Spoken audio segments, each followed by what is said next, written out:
Hey guys, this is Mrs. Harbin, and this is Pre-Cal Chapter 5. Today we are looking at 5.4, all about logarithmic and exponential equations. Our biblical correlation for this unit comes from Ephesians 6:10 through 18, which says, "Finally be strong in the Lord and in his mighty power. Put on the full armor of God so that you can take your stand against the devil's schemes." And we're told repeatedly what the full armor of God is, the belt of truth and the breastplate of righteousness. And we're told all throughout the Bible to be prepared. And learning how to do these mathematical equations and follow each of these steps and solve problems is a way that we are preparing ourselves for our future careers and a career in which we can help take care of other people and take care of God's creation. Our lesson objective for today is that you, the student, will solve exponential equations that can be written with a single base and log equations that can be written as a single log. Now, as a reminder, a logarithm is exponential. Therefore, log of x to the base b equals y is equivalent to b to the y power equals x. And we practiced in our previous unit taking these logs and rewriting them as exponents and taking these exponents and turning them into logs, where our base is the base of our logarithm. Our exponent is over here, and this x is our argument. So we did practice that already. You should be familiar with that. We know that log x to the base b equals y is equivalent to b to the y power equals x. Therefore, b to the x power equaling log bx, and log b to the x power base b equals x. Okay, this just goes to show us that exponents and inverses, exponents and logarithms are inverses of each other. If we take an exponent and we raise it to a log, because they're inverses, they're going to cancel each other out. So what we have left is just x. So taking an exponent and raising it to a log, inverse. Or if we take a log and we make that the exponent with our base, then again we're just left with this x here. So exponents and logs are inverses of each other. Here are some laws that we learned in the previous chapter that you do need to be familiar with. Actually, you need to be more than familiar with them. You need to know them and you need to be able to use them.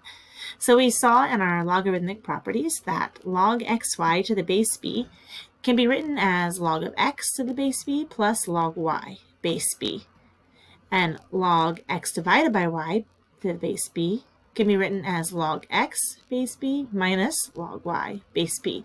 This should look very familiar to our exponent rules, and that makes sense since logarithms and exponents are inverses of each other. Also, log x to the a power with a base b can be rewritten as a log x b power. That power rule says that this power here can go right in front of the log. Also, we know that log of 1 equals 0, as long as b is a real number not equal to 0, because anything raised to the 0 power is 1. It does not matter what our base is there. So here are some suggestions for solving logarithmic and exponential equations. First, if you can write the equation so that the log appears on only one side, then we can use the definition of logarithms to rewrite that equation in exponential form. Here's what I mean. Let's take a look at a quick example here. We have log of x plus 2 to the base 5 equals 3. We want to solve for x, and we see that our logarithm is only on one side. Because that's the case, we can rewrite this using our loop here, our circular motion, as an exponent. We can rewrite that as 5 to the third power equals x plus 2. Once we have that rewritten in exponential form, now it's just a matter of solving for x using algebraic steps. 5 cubed is 125, so we get 125 equals x plus 2. To isolate the variable, we'll subtract 2 from both sides, and when we do that, we get 123 equals x. So if you can get the logarithm on one side, we can then use the definition to change it to exponential form, which makes it a little bit easier to solve without a calculator. Another suggestion is if both sides of the equation can be written as logs with the same base, then we can undo the logs on both sides by raising both as powers of the common base. Because a base raised to a logarithm, we saw that since they're inverses, they undo each other, leaving just the argument. Let's take a look at that without logs. Let's take a look at this problem. 4 to the x squared exponent here, x squared power equals 1024. I want to try and rewrite that so it has the same base. So over here I have base 4, and I can rewrite 1024 as base 4 also, 4 to the 5th power. If my bases are both the same, then I know that my exponents must also be equal. So I can just rewrite that as x squared equals 5. In order to find the value of x, I would take the square root of both sides, so x must be equal to plus or minus 5, root 5. All right, so now that we've seen those two suggestions, let's take a look at some logarithmic equations. I have 2 log x to the base 5 equals log 9 to the base 5. The first thing that I want to do is write my left side as a single law using the power law, single log using the power law. So I'm going to take this 2 that's here, and using the power law, I'm going to put it back here so that it's up there with that x squared. And then I'm going to get rid of these logs by performing the inverse function. The way that I get rid of a log base 5, since they have the exact same log here, is by making both of these exponents of a base 5. So I'm going to rewrite that as 5 base 5 to the log x squared base 5, and 5 to the log 9 base 5. Now I can only do that because these bases are already the same. So because my bases are the same, I can perform the inverse function on both sides. This is going to cancel out, and this is going to cancel out, leaving me with just x squared equals 9. Therefore, x must be equal to plus or minus 3. Now, the way that we would make sure that both of those are correct is by plugging those back into our original equation. And when we do that, we see that negative 3 is not a solution because log negative 3 base 5 does not exist. It doesn't exist. We know that 5 raised to even the 0 power, our argument would be at least 1. So our argument is always going to be greater than 1, or greater than equal to 1. Greater than 0, greater than or equal to 1. Our argument can never be a negative number. So negative 3 is not one of our options. So x equals 3 is our solution. Let's try a second one. We have log x to the base 5 plus log of 2x minus 3 to the base 5 equals 1.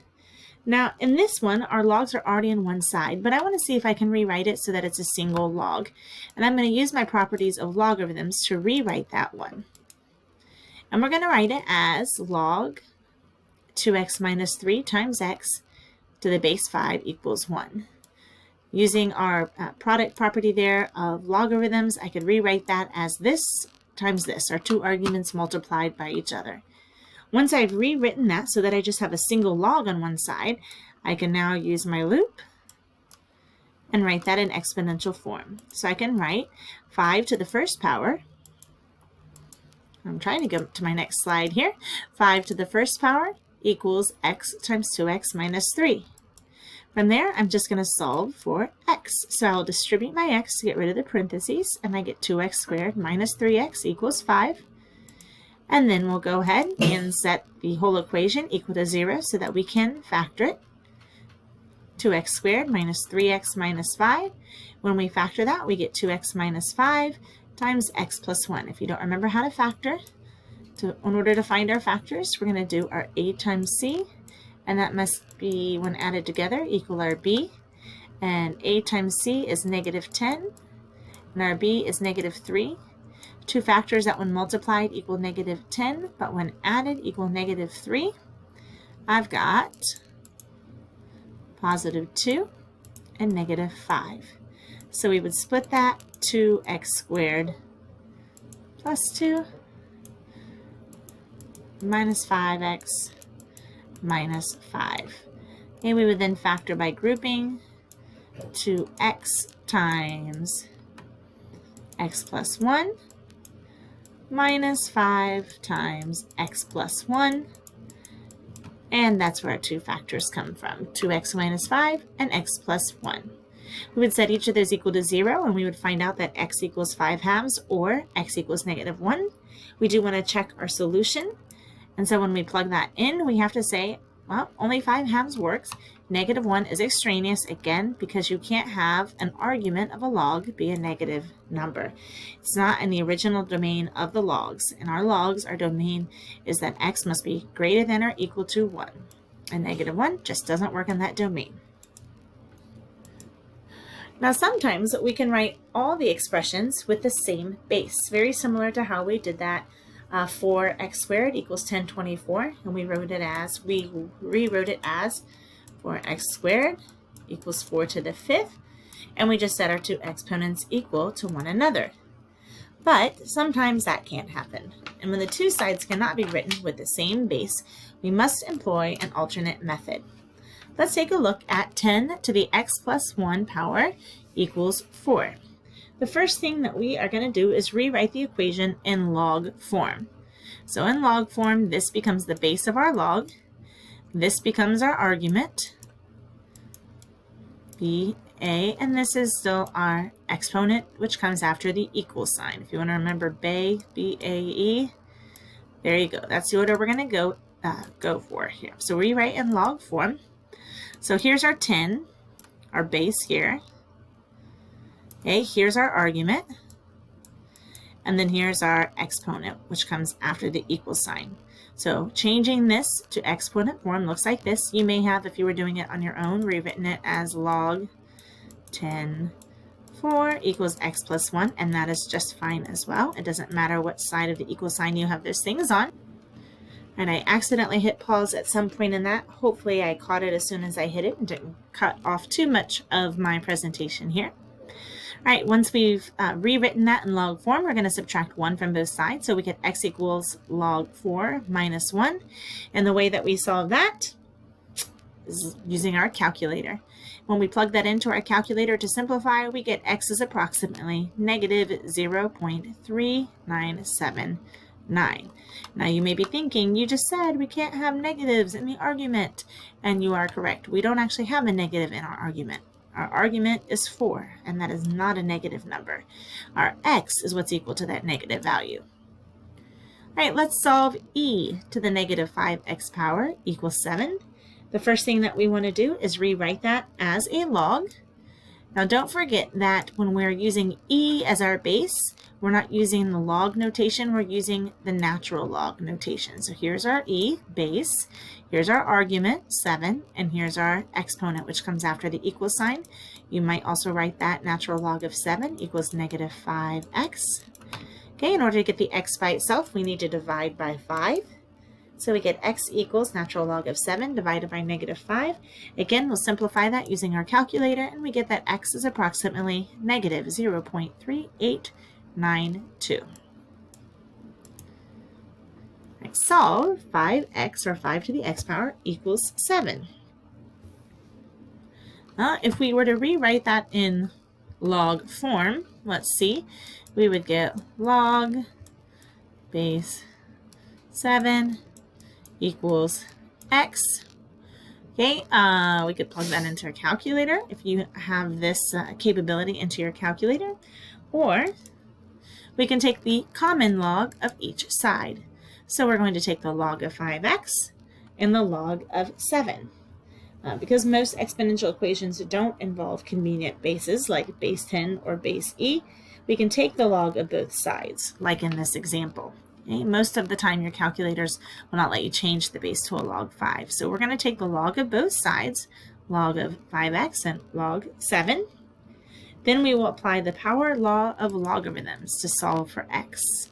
So we'll bring that 7, or that x down here, divide by log 5, and we get x equals log 7 divided by log 5. When we type that into our calculators, we get approximately 1.209 as our answer.